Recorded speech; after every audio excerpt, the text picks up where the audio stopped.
आदि पराशक्ति राज राजेश्वरी त्रिपुर सुंदरी माँ बगलामुखी की जय। जय माँ बगलामुखी।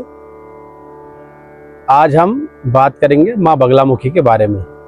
कई लोगों ने हमसे पूछा कि माँ बगलामुखी का प्रागट्य कैसे हुआ, माँ का आगमन कैसे हुआ है, माँ कैसे सब भक्तों का कल्याण करती है, किस तरह माँ आई हैं, ये सब इन सब की बातें करेंगे। या माँ की किस किसने साधना की है, वो सब हम आपको आज अपने चैनल के माध्यम से बताएंगे। सर्वप्रथम जो माता के उपासक हैं वो ब्रह्मा जी बताए गए हैं, और उनके द्वितीय उपासक विष्णु जी, और इनके तृतीय उपासक महादेव शिव। ये तीन माँ के प्रमुख उपासक बताए गए हैं, जिन्होंने सर्वप्रथम माँ की साधना की है। अब सबसे पहले ब्रह्मा जी ने जो साधना की है वो इस प्रकार की है कि पहले ब्रह्मा जी ने साधना की थी, और साधना करने के बाद उन्होंने पृथ्वी को चलाने की शक्ति पाई, सामर्थ्य पाया। ब्रह्मा जी ने सर्वप्रथम इस विद्या को अपने 4 पुत्रों को दिया, सनक, सनातन, सनत कुमार इत्यादि, इनको दिया था 4 लोगों को। फिर इन लोगों ने अपना परिवार बसाना उचित नहीं समझा, तो फिर इन लोगों ने नारद जी को इस विद्या के बारे में बताया।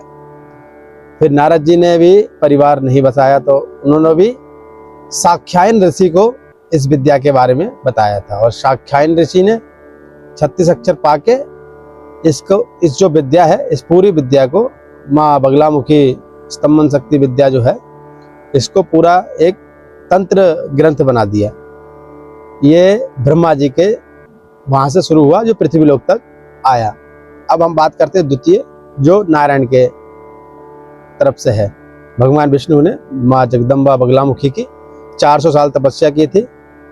फिर माँ प्रसन्न हुई, और माँ ने जिस राक्षस को वध के लिए भगवान विष्णु ने माँ को प्रसन्न किया, उसका वध किया, सभी वैष्णवों में बांट दिया। इनके तृतीय जो उपासक हैं वो महादेव शिव हैं। महादेव शिव जब एक दिन पार्वती माँ के साथ बैठे थे, और कार्तिक भगवान ने उनसे पूछा कि कुछ ऐसे राक्षस हैं जो अदृश्य हो जाते हैं, जो दिख नहीं पा रहे, जिनको पकड़ना मुश्किल हो जा रहा है, तो इस अवस्था में उनका वध कैसे किया जाए।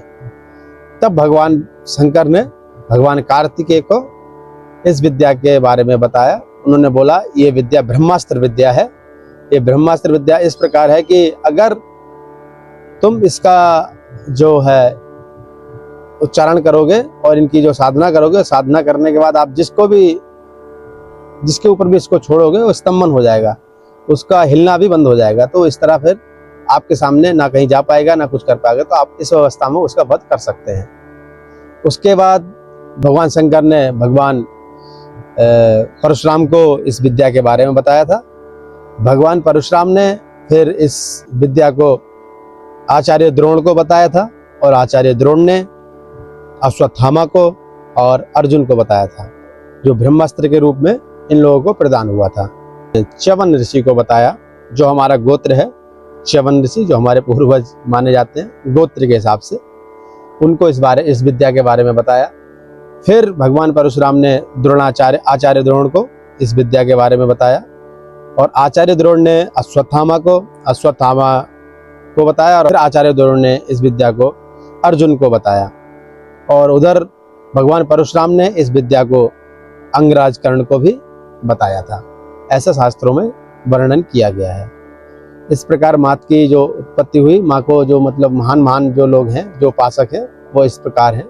उसके बाद ये सार्वजनिक विद्या हो गई, इनकी साधना लोग करने लगे, और माँ को प्रसन्न करने के बाद वो इसका फल पाने लगे। आजकल जो प्रचलन चला है वो इस प्रकार है कि किसी भी राजनेता या कोई भी विपत्ति में फंसा हुआ व्यक्ति, या किसी कोर्ट कचहरी वाला व्यक्ति भी, जो भी है, जिसको बंधन लगा हुआ है, जिसको मुक्ति चाहिए, या जिसको अपने शत्रु को स्तंभन करना है, मतलब मेरे से आगे मेरे शत्रु ना निकले और मैं ही उस पर विजय पाऊं, इस तरीके के